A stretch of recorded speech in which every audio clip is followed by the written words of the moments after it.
الحمد لله على إحسانه والشكر له على توفيقه وامتنانه وصلى الله وسلم على خاتم النبيين وإمام المرسلين سيدنا محمد بن عبد الله الأمين وعلى آله الطيبين وأصحابه الغر الميامين ما اتصلت عين بنظر وضعت أذن بخبر وسلم تسليما كثيرا كثيرا أما بعد فأعوذ بالله من الشيطان الرجيم بسم الله الرحمن الرحيم وإن تتولوا يستبدل قوما غيركم ثم لا يكونوا أمثالكم صدق اللہ العظیم۔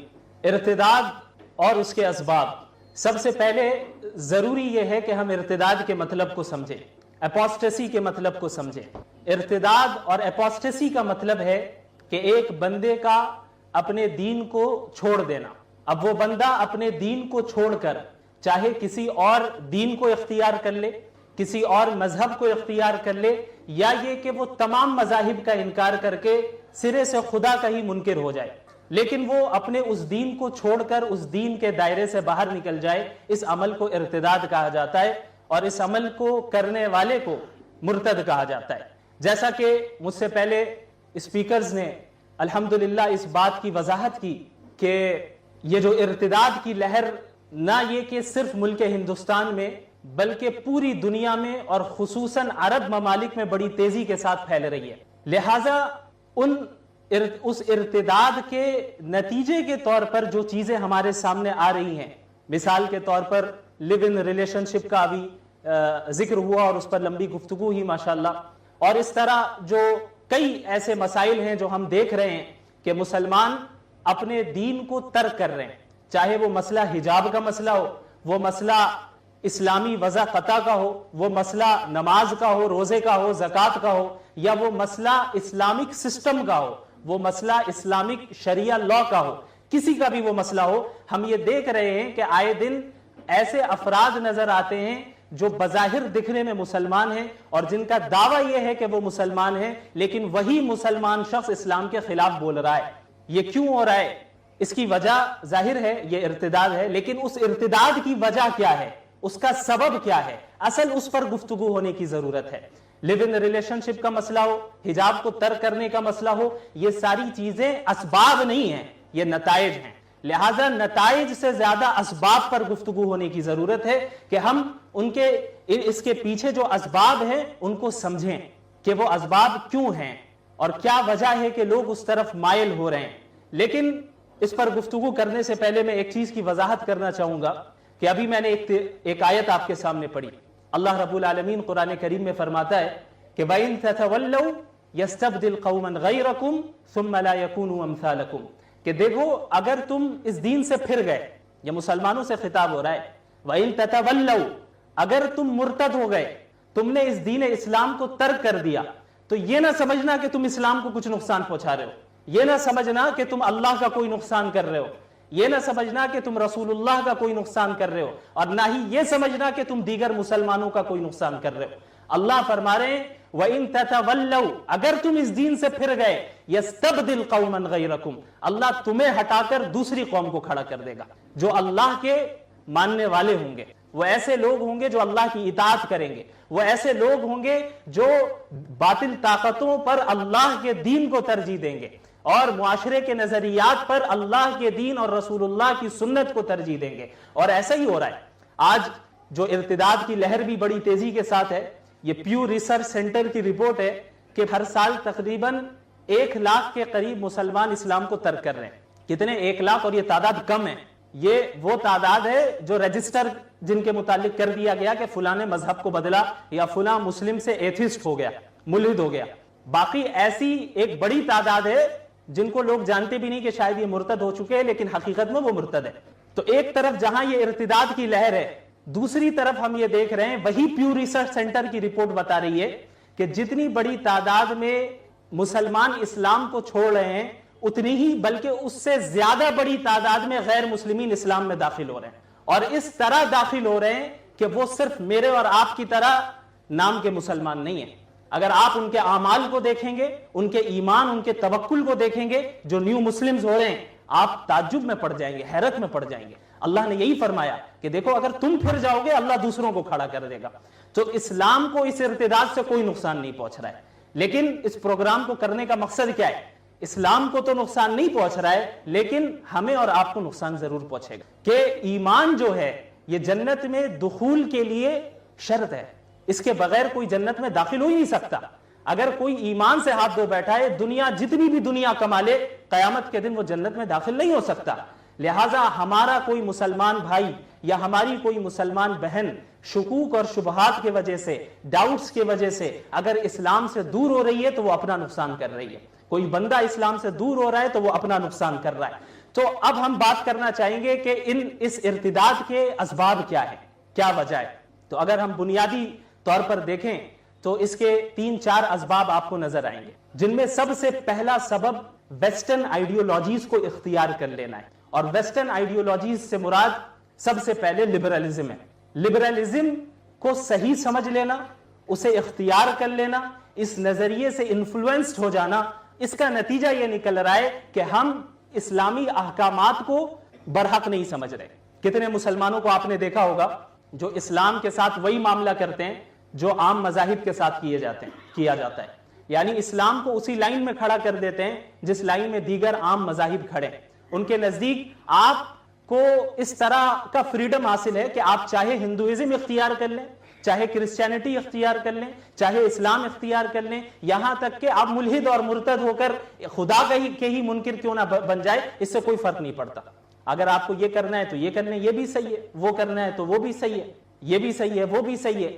یعنی حق ٹروتھ کو ایک جگہ انہوں نے نہیں رکھا, بلکہ کیا کیا, اس کو ڈیوائیڈ کر دیا کہ بھائی یہ بھی صحیح ہے, وہ بھی صحیح ہے, جو کرنا ہے کرو. اصل تو آپ نے سنا ہوگا پہلے انسانیت ہے, مذہب بعد میں, پہلے انسانیت ہے. تو یہ جملے جو ہے لبرلزم سے انفلوئنسڈ ہو کر لوگ کہتے ہیں. اس بات کو سب سے پہلے اپنے ذہن میں بیٹھا لینا چاہیے کہ یہ جو دین اسلام ہے یہ واحد وہ دین ہے جو برحق ہے. اس کے علاوہ جتنے مذاہب موجود ہیں دنیا میں, جتنے ادیان موجود ہیں, یہاں تک کہ جتنے سیولائزیشنز موجود ہیں, جتنے نظریات موجود ہیں اسلام کے علاوہ, وہ سب باطل ہیں. اور کوئی بھی شخص اس وقت تک کامیاب نہیں ہو سکتا جب تک کہ وہ دین اسلام میں داخل نہ ہو. اس بات کو اپنے ذہن میں اچھے طریقے سے بیٹھا لیں. لبرلزم کیا ہے؟ لبرلزم کو اگر مختصر اس کا تعارف کرایا جائے, وہ ہے معاشرے میں, سوسائٹی میں زیادہ سے زیادہ فریڈم کو عام کرنا اور زیادہ سے زیادہ ایکویلٹی کو عام کرنا. اب یہ سننے میں بہت اچھا لگ رہا ہے, ظاہر ہے فریڈم کون نہیں چاہتا, ایکویلٹی کون نہیں چاہتا, لیکن ان الفاظ کے پیچھے جو ان حضرات کا کانسیپٹ ہوتا ہے اس کو سمجھنے کی ضرورت ہے. مسئلہ کانسیپٹ میں ہے, الفاظ میں نہیں ہے. فریڈم اسلام بھی دیتا ہے, ایکویلٹی بہت حد تک کیا اسلام سکھاتا ہے, جو حقیقی ایکویلٹی ہے, جسے صحیح معنی میں ہم ایکویلٹی کہتے ہیں, اسے جو ہے اسلام سکھاتا ہے.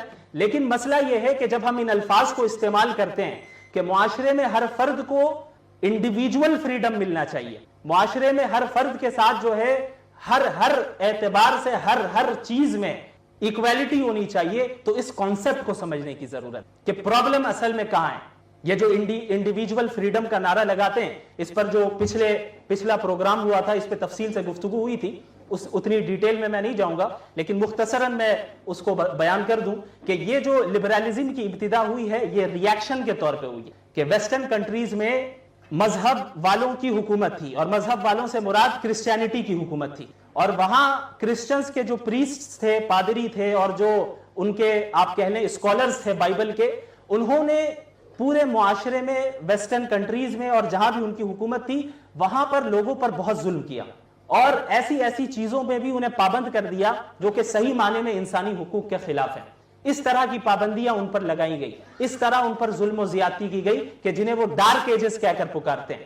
تو ان کے خلاف بغاوت کی ان لوگوں نے, اور ان لوگوں نے یہ سمجھ لیا کہ چونکہ یہ کرسچنز ایسا کر رہے ہیں, یہ جو حاکم ہیں یہ مذہبی لوگ ہیں, لہٰذا تمام مذہب والے ایسے ہی ہوتے ہیں, تمام مذہب والے ایسے ہی ہوتے ہیں, لہٰذا کامیابی اسی وقت ہوگی, فریڈم اسی وقت ملے گا, ایکویلٹی اسی وقت ہوگی کہ جب ہم مذہب کی حکومت کو ختم کر دیں. اسی لیے جو سیکولرزم کو نافذ کیا جاتا ہے اس کا کور کانسیپٹ کیا ہے, وہ یہی ہے کہ ہر ایک مذہب پہ عمل کرے. حکومت کیسے چلے گی یہ ہمیں قرآن نہیں بتائے گا, حکومت کیسے چلے گی یہ ہمیں تورات انجیل سے نہیں معلوم کرنا ہے, بلکہ ہم خود ڈیسائیڈ کریں گے کہ حکومت کیسے چلے گی, ہم خود ڈیسائیڈ کریں گے کہ کیا قوانین بنائے جائیں گے. تو ریئیکشن کے طور پر لبرلزم کا وجود ہوا, اور لبرلزم میں یہ باتیں لوگوں کے ذہن میں بٹھائی گئی کہ بھئی دیکھو انڈیویجول فریڈم اصل چیز ہے. انڈیویجول فریڈم کیا ہے کہ آپ جو چاہتے ہیں وہ کریں, جو چیز آپ کی خواہش میں رکاوٹ بن رہی ہے اس چیز کو راستے سے ہٹائیے. اگر آپ کا جی چاہ رہا ہے, آپ کی خواہش ہے کہ آپ نکاح سے پہلے جو ہے ناجائز تعلقات رکھیں, یہ آپ کی خواہش ہے, آپ کا رائٹ ہے, you have the right to do that, no one can stop you, کوئی نہیں روک سکتا آپ کو. یہ اگر کوئی مذہب روک رہا ہے تو یہ ہیومن رائٹس کے خلاف ہو رہا ہے, اگر کوئی مذہب روک رہا ہے تو ہیومن رائٹس کے خلاف ہو رہا ہے. اگر آپ چاہتے ہیں کہ آپ اسلام کو چھوڑ کر, مسلمانوں کو چھوڑ کر کسی اور مذہب کے لوگوں کے ساتھ شادی کریں تو یہ بھی آپ کا اختیار ہے, یہ فریڈم آپ کو ملنا چاہیے, بالکل اختیار ہونا چاہیے, یہ ہے انڈیویجول فریڈم. اچھا, جب اس کا نعرہ لگایا گیا تو ان کے اندر ہی آپ ہپوکریسی دیکھیں گے, ان کی منافقت دیکھیں گے کہ نعرہ تو یہ لگایا گیا کہ ہم آپ کو مذہب کی پابندیوں سے نکال کر بالکل آزادی کی طرف لے جا رہے ہیں, لیکن حقیقت کیا ہے, ایک پابندی سے لے کر اس سے بدترین پابندی میں لے جا رہے ہیں. حقیقت یہ ہے, کوئی, جیسا کہ مولانا نے بھی فرمایا تھا ابھی, کہ اس دنیا میں کوئی بھی آزاد نہیں ہے, کوئی بھی آزاد نہیں ہے, ہر شخص قوانین کا پابند ہے, چاہے کسی مذہب سے تعلق رکھنے والا ہو یا نہیں رکھنے والا ہو. یہ جو فریڈم کہتے ہیں کہ بھئی ایک لڑکی کی, ایک مرد کی خواہش ہے کہ وہ گرل فرینڈ رکھے, بوائے فرینڈ رکھے, اس کی اجازت ہونی چاہیے, معاشرہ کون ہوتا ہے روکنے والا؟ کیوں؟ اس کا فریڈم ہے, اس کی خواہش ہو رہی ہے. لیکن اگر آپ اور ہم کوئی ایسی خواہش کریں جو ان کے حکومتی قوانین کے خلاف ہوں تو پھر وہاں پہ انڈیویجول فریڈم نظر نہیں آتا, بلکہ وہ اس کی مخالفت کرتے ہیں, اور کوئی اس وقت فریڈم اور ایکویلٹی کا نعرہ نہیں لگائیں گے. تو معلوم چلتا ہے انہیں دیکھ کر اور ان کے نظریات کو پڑھ کر, سمجھ کر, کہ مقصد صرف دین سے بیزار کرنا ہے, مقصد کوئی آزادی دلانا نہیں ہے, بلکہ مذہب کی پابندیوں سے نکال کر, اسلام کی پابندیوں سے نکال کر اپنے باطل پابندیوں میں جکڑنا, یہ اصل مقصد ہے. اور پوری دنیا میں ابھی یہی ہو رہا ہے. اسی لبرلزم کے ضمن میں فیمنزم کا بھی وجود ہوا. فیمنزم کیا ہے؟ ویمن امپاورمنٹ, نام بڑا اچھا ہے. جینڈر ایکویلٹی, بہت اچھی بات ہے کہ جینڈر کی بنیاد پہ ڈسکریمنیشن نہیں ہونا چاہیے. انہیں یہ بتا دیا گیا کہ دیکھو سچ یہ ہے اور صحیح بات یہ ہے کہ مرد اور عورت میں کسی بھی چیز میں فرق نہیں ہونا چاہیے, ہر چیز میں برابری ہونی چاہیے. جب آپ کو ہر چیز میں برابری مل رہی ہے تبھی آپ کامیابی اور آزادی کی طرف عورتیں بڑھ رہی ہیں. اگر ہر چیز میں آزادی نہیں مل رہی ہے اور ہر چیز میں مردوں کو جو کرنے مل رہا ہے وہ عورت کو کرنے نہیں مل رہا ہے تو یہ ڈسکریمنیشن ہے. تو یہ اصول بیٹھا دیا گیا. ایجوکیشن سسٹم جو ہمارا ہے, جس میں ہمارے بچیاں پڑھتی ہیں 10-12 سال, وہ اسی سسٹم کے تحت گزر کے اس ایجوکیشن کو حاصل کرتی ہیں اور ان کا ذہن ویسا بن جاتا ہے, اور خود بخود اعتراضات ذہن میں آنے لگتے ہیں کہ بھئی یہ مرد طلاق دے سکتا ہے تو عورت کیوں نہیں دے سکتی, حجاب عورت ہی کیوں پہنے, مرد کیوں نہیں پہنے گا, جنت میں حوریں صرف مرد کو ملے گی, عورتوں کو کیوں نہیں ملے گی. یہ اعتراضات کیوں آتے ہیں؟ کیونکہ آپ نے اس سٹینڈرڈ کو صحیح تسلیم کر لیا ہے کہ مرد اور عورت کے درمیان ہر چیز میں ایکویلٹی ہونی چاہیے. یہ آپ نے تسلیم کیا ہے پہلے. تو سوال اس اصول پر ہوگا, بات اس اصول پہ ہوگی, بات اس پہ نہیں ہوگی مرد حجاب کیوں نہیں پہنے, بات اس پہ ہوگی کہ پہلے آپ جینڈر ایکویلٹی کو ثابت کر کے دکھائیں. فطرت نے جینڈر ایکویلٹی نہیں رکھی ہے, وہ کس طریقے سے؟ اس بات کو یاد رکھیے, اسلام جینڈر ایکویلٹی کا قائل نہیں ہے, اسلام جینڈر جسٹس کا قائل ہے. جینڈر جسٹس کا قائل ہے, یا دوسرے الفاظ میں آپ یہ کہیں کہ اسلام ہر اس ایکویلٹی کا قائل ہے جس میں جسٹس ہو, جس میں عدل و انصاف ہو. لیکن جس ایکویلٹی میں عدل و انصاف ہو اس ایکویلٹی کو اسلام ریجیکٹ کرتا ہے. اور یہ جینڈر ایکویلٹی جو ویسٹ نے پیش کیا ہے, جو ہماری بچیوں, بہنوں اور ماؤں کے ذہن میں بٹھا دیا گیا ہے, یہ جینڈر ایکویلٹی ایسی ہے جس میں جسٹس نہیں ہے, جس میں عدل و انصاف نہیں ہے. وہ کیسے نہیں ہے اب اسے سمجھیے. آپ فطری طور پہ دیکھیں, اور ہر انسان یہ سمجھ سکتا ہے کہ فزیکلی اور سائیکولوجیکلی مین اینڈ ویمن میں کتنے ڈفرینسز ہیں. یہ میں نہیں کہہ رہا, یہ تو میں ایسا کہوں گا تو شاید جو لوگ انفلوئنسڈ ہے لبرلزم سے وہ کہیں گے ہوائی فائرنگ کر رہے ہیں, اس لیے میں آپ کے سامنے تمام یہ رپورٹس لے کر آیا ہوں آج. یہ وہ رپورٹس ہیں, ان ریسرچ سینٹرز کی رپورٹس ہیں جو مسلمانوں کے ریسرچ سینٹرز نہیں ہیں, یہ غیر مسلموں کے ریسرچ سینٹرز ہیں. یہ وہ ریسرچ سینٹرز ہیں جو ویسٹ میں, مشرق میں نہیں ہے. انہوں نے بیان کیا, اور یہ ایک سائیکولوجسٹ ہیں پال ارونگ کے نام سے. یہ یونیورسٹی آف مینچسٹر جو کہ یونائٹڈ کنگڈم کی یونیورسٹی ہے، وہاں کے وہ ریسرچر ہیں، ریسرچ اسکالر ہیں. ان کی ریسرچ ہے اور انہوں نے پوری تفصیل بیان کی کہ ایک مرد اور ایک عورت کے درمیان فزیکلی اور سائیکولوجیکلی کتنے ڈفرنسز پائے جاتے ہیں. اتنے ڈفرنسز انہوں نے گنائے، یہاں تک کہ اتنا کہہ دیا انہوں نے، اتنا یہ بھی کہہ دیا کہ آپ یہ سمجھ لیں کہ نفسیاتی اعتبار سے psychologically men and women are different species, دونوں الگ الگ اسپیشی ہیں، یعنی الگ الگ انواع ہیں. اتنی بڑی بات انہوں نے کہی ہے. تو اسلام عدل و انصاف پر مبنی ایکوالٹی کا تو قائل ہے. تو اسلامی احکامات جو ہیں، اب جو اعتراضات عموماً ہوتے ہیں کہ بھائی مرد کمانے کے لیے جا رہا ہے، عورت بھی کمائے گی، ہم گھر کا نظام کیوں سنبھالے؟ گھر کا نظام ہم سنبھالیں گے تو ہم غلام ہیں، ہم پابند ہیں، ہم قید ہیں.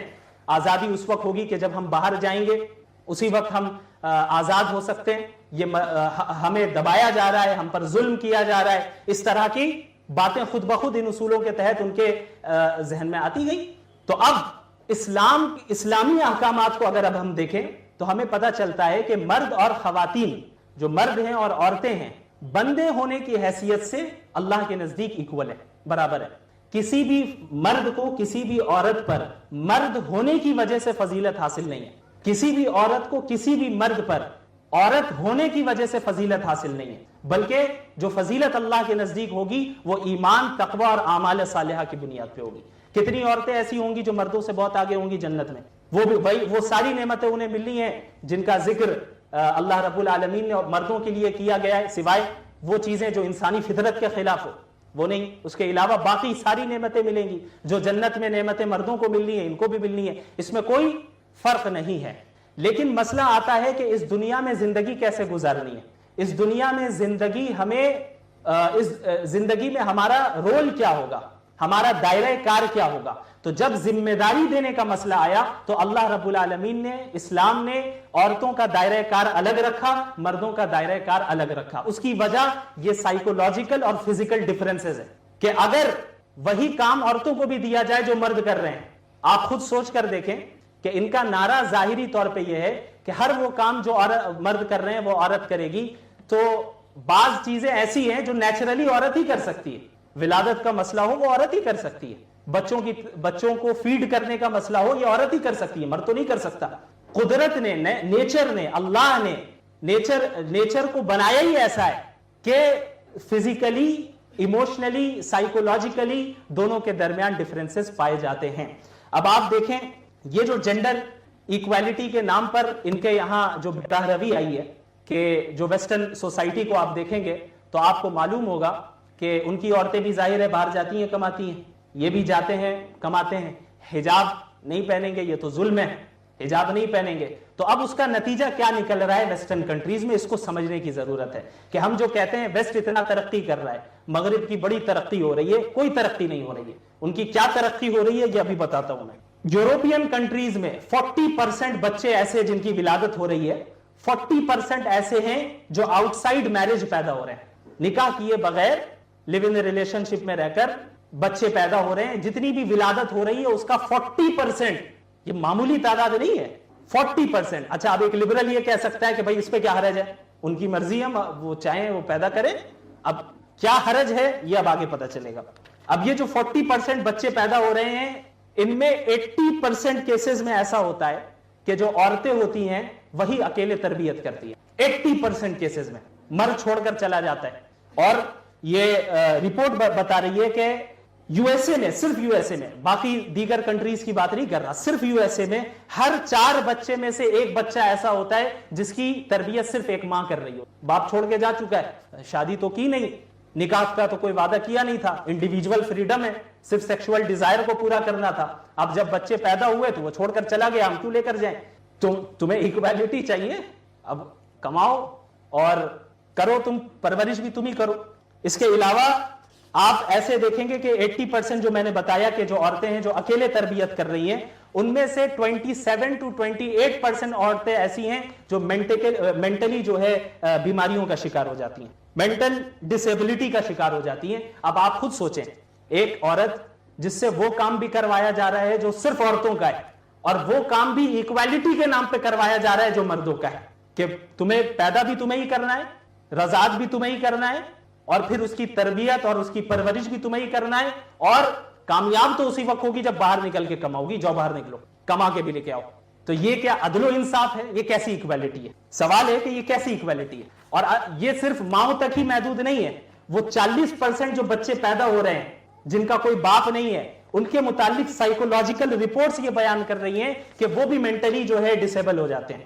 وہ اس طریقے سے کہ ایک ماڈرن سائیکولوجیکل رپورٹ کے تحت یہ پتا چل رہا ہے کہ جن بچوں کو یہ نہیں معلوم ہوتا ہے کہ ان کے باپ کون ہے, وہ اپنی آئیڈینٹی کو برقرار نہیں رکھ پاتے ہیں, وہ احساس کمتری کا شکار ہوتے ہیں. اچھا, یہ تو ہوا مسئلہ اس کا برتھ کا. نکاح تو بہت کم, 40% آپ سمجھے ایسے ہی پیدا ہو رہے ہیں, تو نکاحی کتنے ہو رہے ہوں گے؟ اور اب جو شادی ہو بھی رہی ہے, اس شادی جتنی بھی شادیاں ہو رہی ہیں ان میں 71% شادیوں کا نتیجہ یہ نکلتا ہے کہ ڈیورس ہو جاتی ہے, طلاق. یہ 10 کنٹریز کے نام ہیں جن میں سب سے زیادہ پوری دنیا میں طلاقیں ہوتی ہیں. سارے یورپین کنٹریز ہیں, سارے ویسٹرن کنٹریز ہیں. نمبر 1 پہ بیلجیم ہے, اخیر میں یو ایس اے ہے, اخیر میں لاسٹ میں معلوم ہے کتنے پرسنٹ طلاقیں ہوتی ہیں؟ 53% لاسٹ. اب آپ اس کا اندازہ لگائیں کہ صورتحال اتنی خراب ہو گئی ہے ویسٹرن دنیا کی کہ اب وہاں پر گورنمنٹ کی طرف سے بینیفٹس دیے جا رہے ہیں. یو ایس اے میں یہ بینیفٹ ہے, جو شادی کرے گا 7 ٹیکس بینیفٹس انہیں ہم دیں گے, کیونکہ وہ سمجھ گئے کہ بھئی اب تک جو ہم نے لبرٹی کا نعرہ لگایا ہے, انڈیویجول فریڈم کا جو نعرہ لگایا ہے, جینڈر ایکویلٹی کا جو نعرہ لگایا ہے, اس کا نتیجہ تو ہو رہا ہے کہ جو بچے پیدا ہو بھی رہے ہیں وہ بھی بغیر باپ کے, باپ مراد یہ کہ پتہ ہی نہیں کون ہے باپ, اور بچے پیدا ہونے کی تعداد بہت کم ہو گئی. کیوں؟ ایبورشن کروا رہے ہیں. اور بچے پیدا کرنے کی کیا ضرورت ہے؟ وہ ہماری مرضی, ہم جب چاہیں گے, مائی باڈی میری مرضی, میرا جسم میری مرضی, آپ نے سنا ہوگا. تو یہ ویسٹرن کنٹریز میں جو فرٹیلٹی ریٹ ہے کہ کسی بھی قوم کی نسل کو باقی رکھنے کے لیے جتنی پیدائش کی ضرورت ہوتی ہے, ویسٹرن کنٹریز میں وہ ریٹ بھی ڈاؤن ہو چکا ہے. تو اب گورنمنٹ کو اب سمجھ میں آ رہا ہے کہ بھئی ہم نے جو اتنے نعرے لگائے ہیں لبرلزم کے, اس کا نتیجہ تو یہ نکل رہا ہے. تو اب 7 ٹیکس بینیفٹس دیے جا رہے ہیں ان کپلز کو جو شادی کر رہے ہیں کورٹ میں جا کر. یہ امریکہ میں. یو کے میں 230 یورو ہر سال دیا جائے گا ایسے لوگوں کو جو شادی کر رہے ہیں. یہ انکریج کیا جا رہا ہے کہ شادی کریں. یہ معاملہ ہوا. اچھا, یہ ساری چیزیں جو اب تک ہم نے بیان کی, یہ تو وہ ہے جو آپسی کنسنٹ سے ہو رہا ہے, آپسی رضامندی سے ہو رہی ہیں یہ ساری چیزیں. اب اس کے علاوہ وہ معاشرہ جہاں پہ حجاب اتار دیا گیا, حجاب پہننے کی ضرورت نہیں ہے, اور یہ کہا جاتا ہے کہ بھئی وہ جو عورت اگر بغیر حجاب کے ہے, اس کے جسم کو دیکھ کر کچھ ہوتا نہیں ہے, وہ تو آپ کی گندی سوچ ہے, وہ آپ کی گندی نظر ہے جو آپ لوگ کہہ رہے ہیں کہ بھئی غلط خیالات آتے ہیں, جھوٹ بولتے ہیں. سائیکولوجیکل رپورٹ کچھ اور بتا رہی ہے. سائیکولوجیکل رپورٹ یہ بتا رہی ہے کہ ایک مرد اگر کسی بھی اجنبی عورت کو دیکھتا ہے تو اس کے دماغ پر ویسا ہی اثر پڑتا ہے جیسے ایک کھانے, فوڈ اور ڈرگز کے ذریعے پڑتا ہے. یہ میری رپورٹ نہیں ہے, سائیکولوجیکل رپورٹ ہے. اللہ نے کیوں فرمایا قل للمؤمنین یغضوا من ابصارہم, مومنین سے کہو کہ اپنی نظروں کو نیچے رکھیں, عورتوں سے کہو کہ وہ بھی نظریں نیچی رکھیں اور حجاب پہنیں. اور یہ جو کہتے ہیں کہ بھئی کوئی اس سے کچھ نقصان نہیں ہوتا ہے, دیکھنے میں کیا ہے, وہ دل صاف ہونا چاہیے. ایک اور رپورٹ یہ بتا رہی ہے کہ جن ایڈورٹائزمنٹ میں پروڈکٹ کے ساتھ عورت کو کھڑا کیا جاتا ہے وہ پروڈکٹ سب سے زیادہ بکتے ہیں. اب آپ دیکھ لیں, اگر دیکھنے سے کوئی فرق نہیں ہوتا تو جن ایڈورٹائزمنٹ میں آپ نیم برہنہ عورتوں کو کھڑا کرتے ہیں, کسی مرد کو رکھے, عورت ہی کیوں رہے گی؟ آپ بھی جانتے ہیں کہ لوگ دیکھ کر اٹریکٹ ہو کر اس پروڈکٹ کی طرف قریب جائیں گے اور اس پروڈکٹ کو خریدیں گے.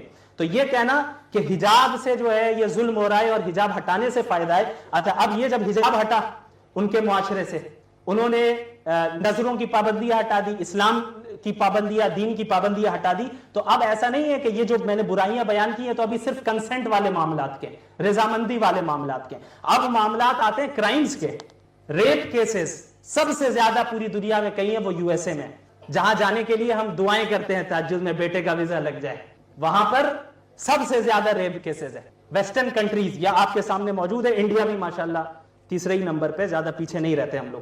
تو یہ جو ہے سارے آپ کو ویسٹرن کنٹریز ملیں گے جہاں پہ سب سے زیادہ ریپ کیسز ہوتے ہیں.